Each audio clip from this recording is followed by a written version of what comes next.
The NASA photos from 3i Atlas finally got released, and they are disappointing to say the least. Welcome back, guys. Another episode of The Briefing. Thank you to all the new subscribers out there. And if you are new here, please consider subscribing. Around here, we pull at all the hidden threads, testimony, history, and evidence most people never even hear about. And it's been a minute since we last talked about the interstellar object 3i Atlas. So here's what's going on. On November 25th, the International Asteroid Warning Network officially launched the campaign to study 3i Atlas. This is the IAWN's 8th observing exercise since 2017, and it's a training drill, not a threat alert. Official IAWN and UN documents explicitly state that 3i Atlas poses no threat to Earth. Its closest approach is 1.8 AU away, or about 270 million kilometers. We were told the photos from the high-resolution, high-res camera would be sharp and impressive, but instead, look at what we got. It barely looks like anything at all. Now contrast that with the amateurs. A photographer named Michael Jaeger, working from Sixdorf, Austria, on November 19th, 2025, captured this. This is stunningly sharp. This is what we were hoping for. Now yes, Jaeger's image was colorized, but the detail is undeniable. It blows the official NASA data out of the water. But the picture quality is secondary now because Avi Loeb is pointing out something far more concerning. In these latest images, they reveal more anomalies that completely defy standard cometary physics. Let's look at some of the new fascinating things observed. First, the tail asymmetry is physically impossible for a natural object. A comet's tail is always pushed away from the sun by solar pressure, yet 3i Atlas displays a 3 million mile tail and a 620,000 mile anti-tail.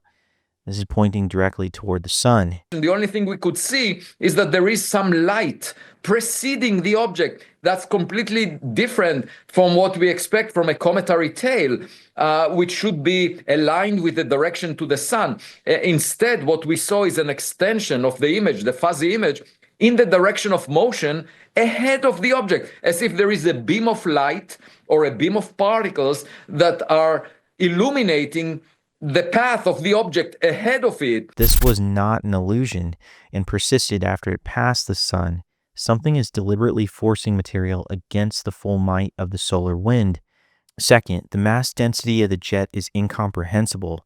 Calculations based on the anti-tail's observed structure shows the expelled matter has a density up to 1 million times that of the normal solar wind. A natural comet venting diffuses gas cannot produce a jet that is dense and forced enough to punch through the sun's atmosphere like a coherent beam. Third, the heat budget suffers from a massive defect.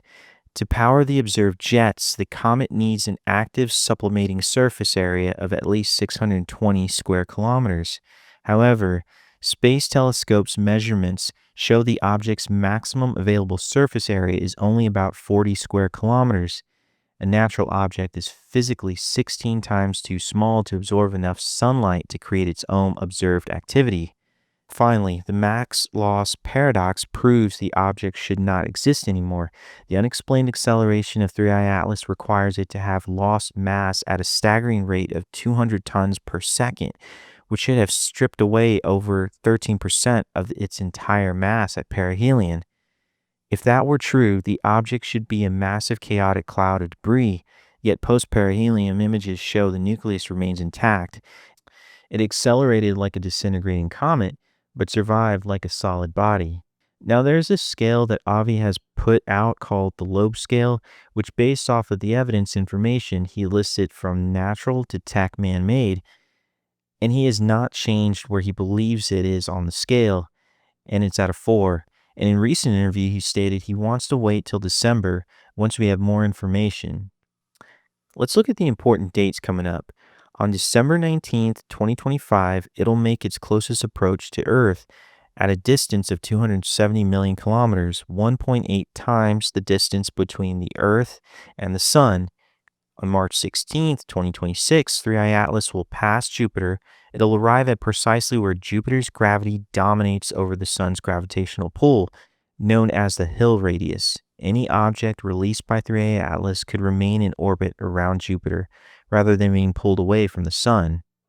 And it will arrive exactly at the right distance to Jupiter, to within a small fraction of a percent, exactly the right distance, where the gravity of the sun will not be able to tear apart any probe that it releases near Jupiter. So it arrives just at the right distance so that Jupiter's gravity will overcome the sun's tidal gravity. And this takes us back into the realm of speculative, which is where some of the most interesting data lies. We previously talked about this remote viewer. Determining that it was more of a craft, more of a mothership. Okay. I'm not the only one who, came up with this idea. Like I already basically expressed it to other people I know. And a lot of other remote viewers have also been saying that, yeah, I can confirm whatever you've been seeing. And then there was the podcast episode of Area 52 with remote viewer Angela Ford, who also focused on 3i Atlas. Look, I truly believe both of them are accessing something real. While the French account might seem extreme, I have a gut feeling about this one. This is different. So where's 3i Atlas now, and what's next?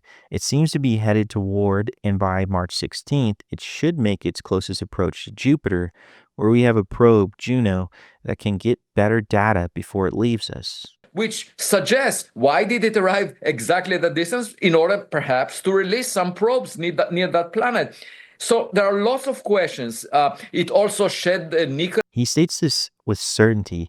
This object could be designed to release probes, while NASA dismisses this oddity, claiming it's just something from a different environment. Loeb says the anomalies cannot be ignored. We must remain open to the possibility that this is something truly unique. And I want to say it, an alien mothership. But I guess we'll just have to wait a bit longer. The closest it'll come to Earth will be mid-December, and that's when we can get better photos from amateur astronomers or even you at home with a medium-sized telescope. We'll get more data and a chance to finally decide what this thing really is. Is it a simple comet or, well, something else? And based off all of this newest information, do you guys still think it's a ship? Or is it simply a comet? I believe it may be a ship. Let me know in the comments below. And that's all I got for you today. Keep asking the questions, stay curious, and keep the conversation alive. And I'll see you on the next briefing.